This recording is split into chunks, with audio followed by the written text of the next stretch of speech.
What if I told you that the most influential communicator in human history used 4 specific psychological techniques that modern marketers, politicians, and cult leaders still copy today? A carpenter from Nazareth who never wrote a book, never traveled more than 100 miles from home, and died at 33, yet somehow built a message so powerful it shaped the minds of billions for over 2,000 years. Most people think it was just about faith, but that misses the real story. Hidden beneath the religious surface are 4 calculated communication strategies so effective they could transform how you influence anyone.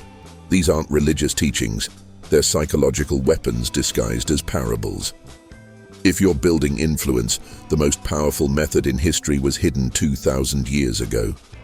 These 4 ancient psychological structures concealed within biblical stories have controlled human behavior for centuries.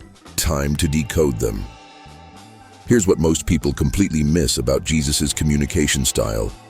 They think he spoke in parables because he was being spiritual or mystical. That's the surface-level interpretation that keeps you from seeing the real psychological warfare happening underneath.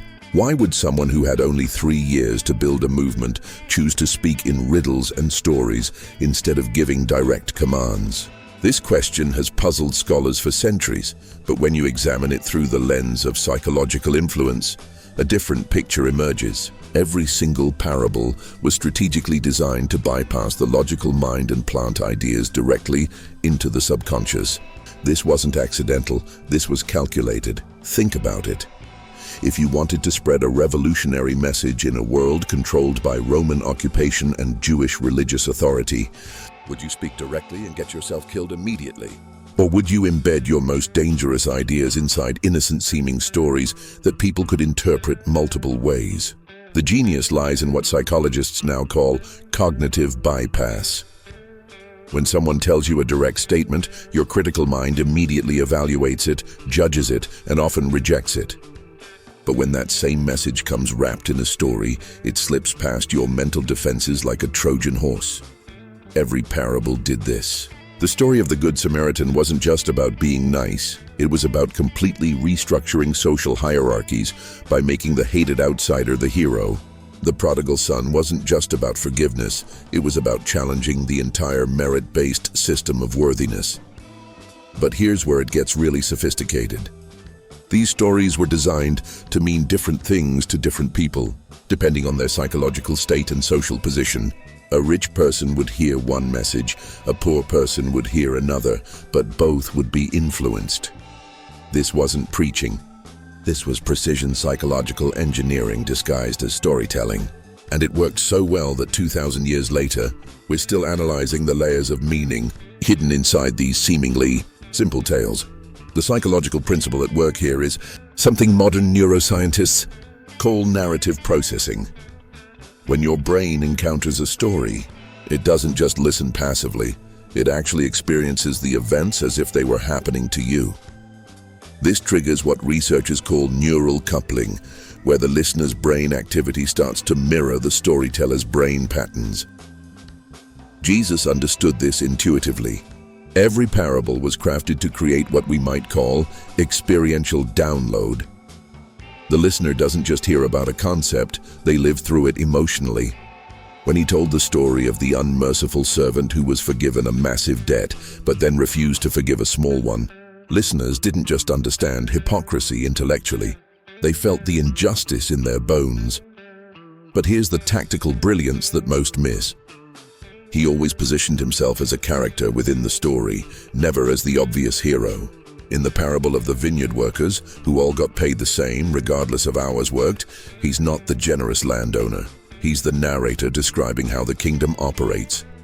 This creates psychological distance that prevents resistance, while still delivering the core message. Modern research confirms this approach works because it activates what psychologists call transportation theory. When people get absorbed in a narrative, their critical thinking drops and their emotional engagement spikes.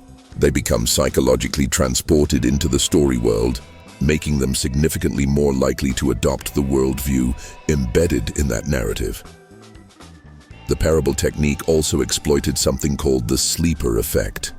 Often, People would walk away from these stories not fully understanding them consciously, but the psychological payload would activate later when they encountered similar situations. The meaning would surface precisely when it was most needed, creating the illusion of personal revelation. Consider the parable of the sower scattering seeds on different types of ground. On the surface, it's about farming, but the psychological architecture is about how ideas take root in different personality types. Jesus was literally teaching his followers how to calibrate their message for maximum psychological penetration based on the listener's mental soil. This wasn't just communication, it was behavioral programming. Each story was designed to install new mental software that would run automatically in the background of people's minds, influencing their decisions long after the initial download. The stories became psychological viruses that replicated themselves every time someone retold them, spreading the influence exponentially. Think of each parable as a psychological seed bomb. When you drop a regular bomb, it explodes immediately and damages everything in the blast radius. But a seed bomb? It looks harmless when it lands. People pick it up, examine it, even carry it around. Then, when conditions are right, it explodes into life exactly where it was planted. That's how these stories worked. A farmer hears about seeds and soil, seems innocent enough. But weeks later, when he's deciding whether to help his struggling neighbor, suddenly the parable activates in his mind. The story becomes his decision-making framework. Without him even realizing it, this suggests that Jesus understood something modern. Psychologists are just discovering the most effective influence doesn't feel like influence at all. It feels like your own insight, your own wisdom, your own choice. The first psychological principle can be summarized as: direct commands create resistance, but embedded stories create transformation. When you tell someone what to do, their psychological immune system activates.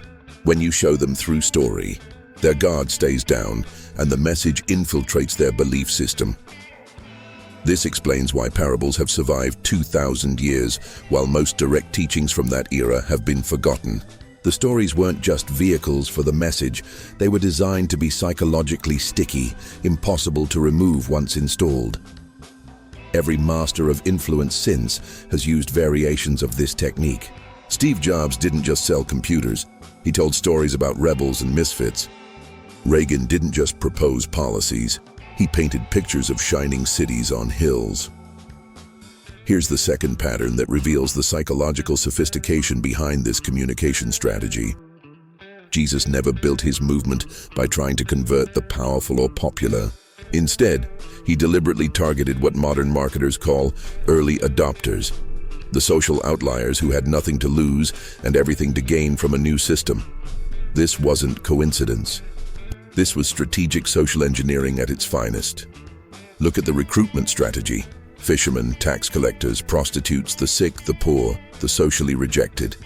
Modern influence experts would recognize this immediately as targeting high-need, low-resistance demographics. These people had already experienced the failure of existing systems, making them psychologically primed for alternative solutions. But here's where most analysis gets it wrong. This wasn't about compassion for the downtrodden. This was about building psychological momentum. When you're launching a revolutionary idea, you don't start with people who are invested in the status quo. You start with people who are already dissatisfied with it. Every successful movement follows this pattern. Early adopters create social proof, which attracts mainstream followers, which eventually influences the power structures. Jesus was using what social psychologists now call diffusion of innovation theory, a systematic approach to how new ideas spread through populations. The genius was in the selection criteria. He didn't just choose random outcasts. He chose specific types of social outliers who had particular psychological profiles. Tax collectors were hated, but had money and administrative skills. Fishermen were working class, but had networks and were used to risk. Former prostitutes had street wisdom and fearlessness about social judgment. Each recruit brought complementary strengths that would be needed for different phases of movement building. This wasn't charity work. This was assembling a psychological strike team with precisely the right skill sets for maximum social disruption. Notice how he avoided the obvious choices: religious leaders, wealthy merchants, political figures. These groups had too much invested in existing power structures to fully commit to revolutionary change. Their psychological resistance would be too high, their social incentives too conflicted. Instead, he built his core team from people whose psychology was already aligned with transformation because their current situation was unsustainable. They had nothing to lose and everything to gain, creating the psychological conditions for total commitment. The psychological principle underlying this strategy is something modern researchers call social proof cascading. When people see others similar to themselves making a choice, it dramatically increases their own likelihood of making the same choice. But Jesus took this further. He created what we might call aspirational social proof. His early followers weren't just social outcasts, they were social outcasts who were being transformed into something extraordinary. This created a powerful psychological message. If someone like you can become someone like this, then this movement has power. The tax collector Matthew wasn't just forgiven, he became a gospel writer whose work would survive millennia. The fisherman Peter wasn't just recruited, he became the foundation of the early church. The former prostitute Mary Magdalene wasn't just accepted, she became one of the closest inner circle members. This transformation narrative was psychologically irresistible to anyone who saw themselves as undervalued or underutilized by existing systems. It promised not just acceptance but elevation, not just inclusion, but transformation into something historically significant. Modern behavioral psychology explains this through what's called identity-based motivation. People don't just adopt new behaviors, they adopt new identities. And the most powerful identity changes happen when someone moves from a low-status position to a high-meaning position, even if the external circumstances don't immediately improve. Jesus was essentially running an identity transformation laboratory. Take people's society as written off, give them new roles and new purposes, and watch them become psychologically invested in proving their transformation is real. This creates fanatical loyalty because their new identity depends on the success of the movement. The selection strategy also exploited psychological vulnerability in a calculated way. People at the bottom of social hierarchies are often the most psychologically hungry for significance and belonging. They're also the most willing to take risks because they have less status to lose. But here's the strategic masterstroke. By elevating social outcasts, he was simultaneously undermining the existing power structures that had marginalized these people in the first place. Every transformation was an implicit criticism of the system that had failed to recognize these people's value. This wasn't just recruitment, it was psychological warfare against the social order itself. By demonstrating that the least valuable people could become the most transformed, he was proving that the current system's value assessments were fundamentally flawed. Imagine you're starting a tech company, but instead of hiring from Google and Facebook, you deliberately recruit from community colleges and failed startups. Everyone thinks you're crazy until your reject team builds something that disrupts the entire industry. That's exactly what happened here. Jesus was essentially saying, the people your system rejected are actually the ones with the highest transformation potential. And he proved it by turning social outcasts into world changers. This reveals the second psychological principle. Start with high need, low resistance demographics to create transformation proof of concept. When people see dramatic change in individuals they can relate to, it makes the possibility feel accessible rather than impossible. This approach exploits what psychologists call vicarious experience. When people see someone similar to themselves succeed, it increases their own confidence that they can succeed too. But it had to be people they could identify with, not people who seemed impossibly different. A poor person watching a rich person get richer doesn't feel inspired. They feel excluded. But a poor person watching another poor person transform into something significant, that's psychologically magnetic. The strategy also created what we might call loyalty leverage. When you rescue someone from the bottom and elevate them, their psychological attachment to you becomes absolute. They owe their new identity entirely to the movement, making defection psychologically devastating. This explains why early Christians were willing to die for their beliefs. It wasn't just about faith, it was about protecting the source of their transformation. Losing the movement meant losing their new identity and returning to their old, rejected status. Modern movements still use this playbook. Find the overlooked, transform them visibly, use their transformation as proof that the system works. Now we reach the most psychologically sophisticated technique of all. Jesus consistently said things that were completely opposite to what people expected. But he said them in ways that made the contradictions feel profound rather than confusing. This wasn't accidental. This was deliberate cognitive disruption designed to rewire how people think about everything. The first shall be last, and the last shall be first. Lose your life to find it. The greatest among you should be the servant of all. Turn the other cheek. Every one of these statements violates basic human psychology about status, survival, and self-preservation. Yet somehow they became the most memorable and influential ideas in history. Why would someone deliberately teach concepts that go against every natural human instinct? Most religious interpretations focus on moral idealism, but that misses the psychological strategy underneath. These paradoxical statements were designed to break people's existing mental frameworks and rebuild them from scratch. Modern cognitive science calls this schema disruption. When your brain encounters information that doesn't fit its existing categories, it has two choices: reject the information or restructure the categories. Most people choose rejection because restructuring is psychologically costly and uncomfortable. But Jesus crafted these paradoxes in a way that made rejection harder than acceptance. He paired each contradiction with either a vivid story, a personal demonstration, or a promise of transformation that made the cognitive effort feel worthwhile. Consider turn the other cheek. This violates every psychological principle about deterrence and dominance. But he positioned it not as weakness, but as a form of psychological jujitsu, using your opponent's aggression against them by revealing the ugliness of their behavior while demonstrating your own moral superiority. The paradoxes served another function. They created what psychologists call cognitive dissonance, the uncomfortable tension people feel when holding contradictory ideas. This dissonance creates psychological pressure to resolve the contradiction, which keeps people mentally engaged with the teaching long after hearing it. Each paradox was also designed to be unforgettable because it violated expectations so dramatically. Normal advice gets forgotten within hours. Contradictory advice that somehow makes sense gets remembered for decades because your brain keeps trying to understand how both things can be true simultaneously. The psychological mechanism behind this technique is something modern researchers call bi-association, the mental process that happens when two normally incompatible concepts are forced together, creating new insights and breakthrough thinking.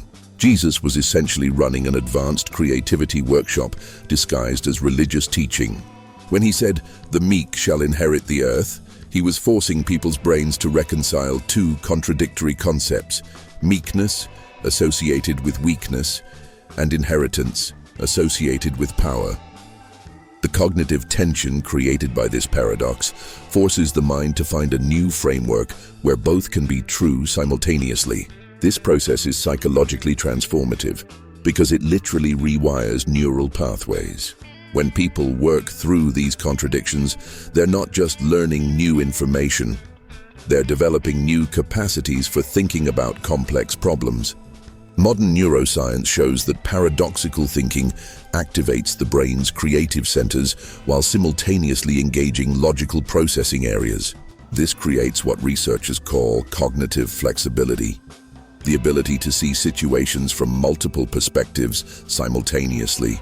But here's the strategic brilliance. Each paradox was designed to undermine a specific psychological attachment that kept people trapped in existing systems. Love your enemies attacks the psychology of tribal thinking.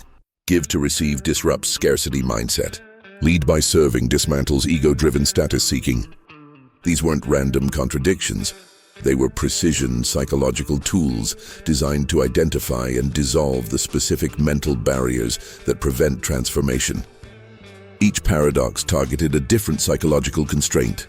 The technique also created what psychologists call commitment escalation. When someone invests mental energy in understanding a difficult concept, they become psychologically invested in believing that concept is valuable. The harder the paradox was to understand, the more valuable it felt once understood. This explains why these teachings became so psychologically sticky. People didn't just learn them, they had to work to understand them, which created ownership. They became personally invested in the ideas because they had invested cognitive effort in decoding them. The paradoxes also served as psychological tests. People who could hold contradictory concepts in their minds without immediate resolution demonstrated the kind of cognitive flexibility needed for the more advanced teachings. Those who couldn't were naturally filtered out. This wasn't just about teaching wisdom. It was about identifying people who had the psychological capacity to think in ways that transcend normal social programming. The paradoxes were recruitment tools for cognitive rebels. Think of these paradoxes as psychological keys designed to unlock mental prisons most people don't even realize they're trapped in. Imagine someone hands you a key that looks wrong. It's too big, too small, the wrong shape entirely. You assume it won't work, but when you try it anyway, doors you didn't know existed suddenly swing open. That's exactly what these contradictory teachings accomplished. They appeared to be the wrong answers to life's questions, but when people tested them psychologically, they discovered new rooms in their own minds they never knew were there. The third principle can be stated as: paradoxical statements create cognitive flexibility by forcing mental restructuring. When you present ideas that contradict existing beliefs, you force people to either reject new information or upgrade their thinking frameworks. Most people choose rejection because it's easier. But those who choose restructuring develop what we might call advanced psychological operating systems, minds capable of holding complexity without immediately resolving it into simple categories. This technique is still used by breakthrough thinkers in every field. Steve Jobs talked about thinking different. Einstein said imagination is more important than knowledge. These aren't just inspirational quotes, they're cognitive disruption tools designed to break conventional thinking patterns.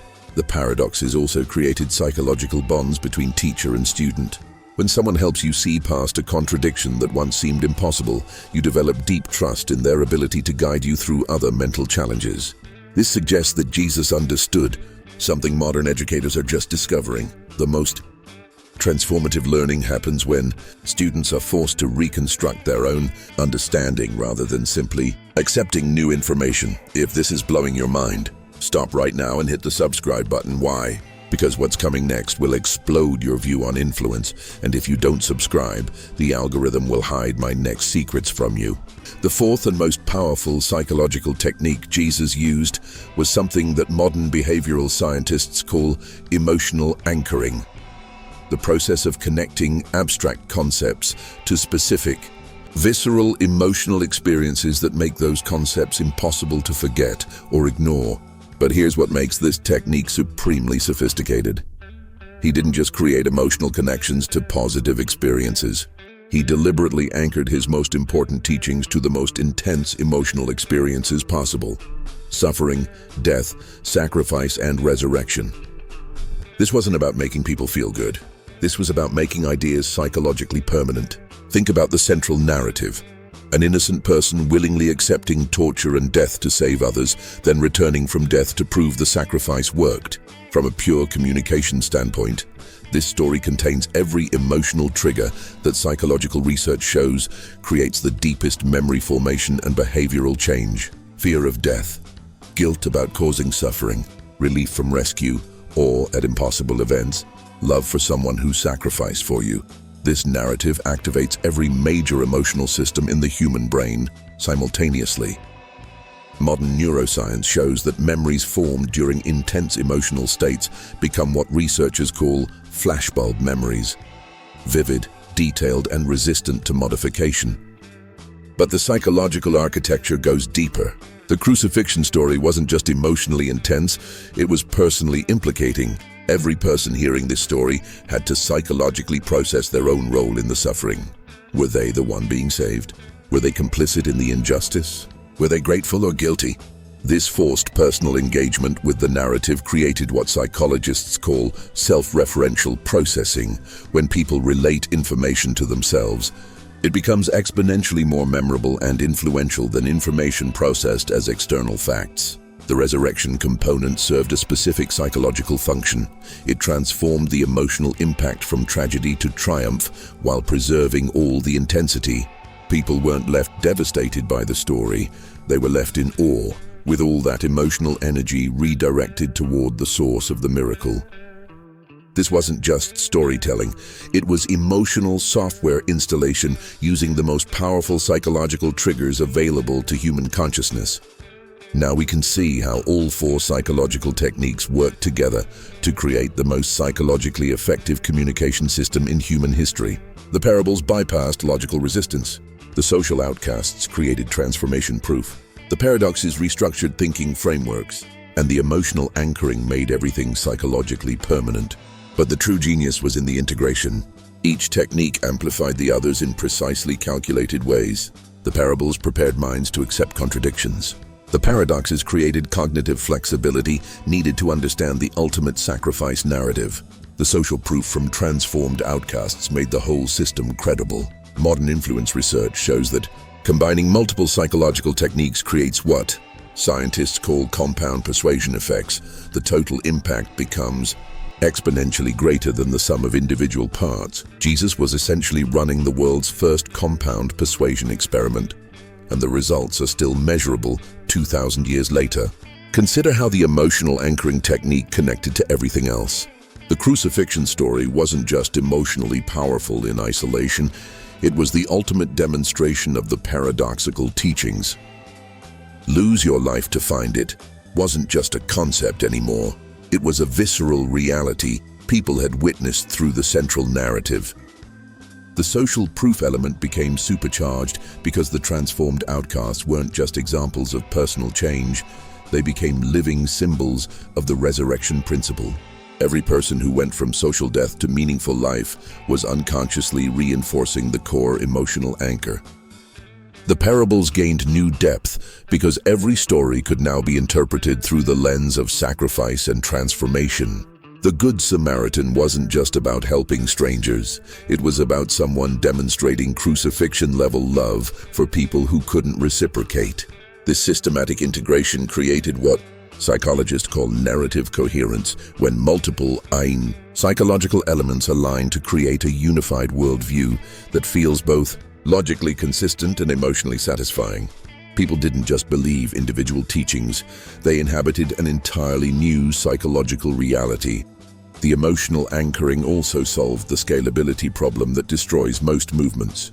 Personal charisma dies with the leader, but emotional software installed through intense narrative experiences can replicate itself indefinitely.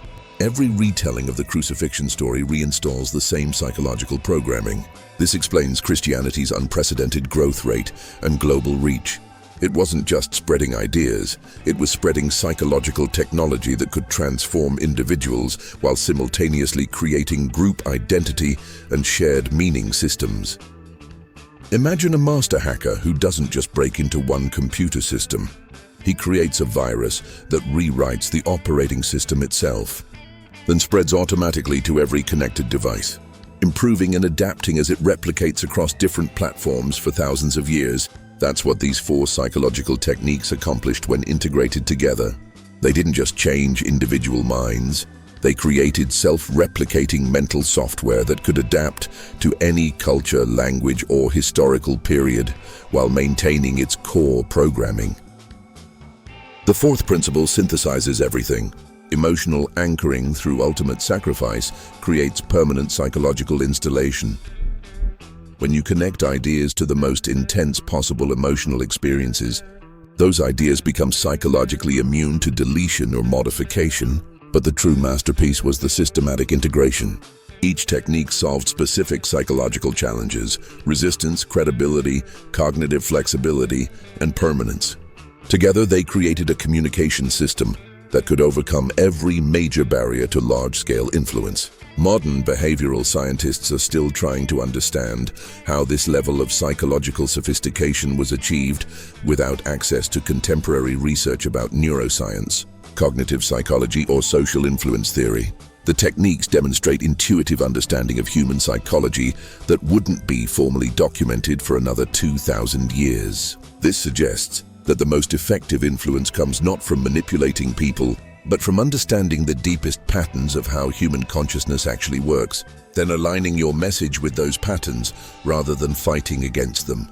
Every subsequent master of influence has used variations of these same four principles: narrative bypass, social proof through transformation, cognitive disruption, and emotional anchoring. These four psychological principles, narrative bypass, transformation proof, cognitive disruption, and emotional anchoring, reveal that the most influential communication in history wasn't accidental or purely spiritual. It was the systematic application of advanced psychological techniques that modern science is only beginning to understand. Whether you view this as divine inspiration or human genius, the practical reality remains. Someone 2,000 years ago figured out how to create self-replicating mental software that could transform individuals while building global movements. These techniques still work because human psychology hasn't changed. The question isn't whether these methods are powerful, it's how you'll use this understanding to create your own influence. If these secrets blew your mind, you need to see my next videos, but that's only if you hit the bell icon. Otherwise, you'll miss out on the most powerful secrets in history. What's your take on the ideas presented in this content? Let me know in the comments below, and send this to that one friend of yours with a sharp mind. This analysis is speculative and based on publicly available historical information, not clinical diagnosis. The psychological interpretations presented are theoretical frameworks for understanding communication effectiveness, not definitive statements about religious doctrine or historical intent.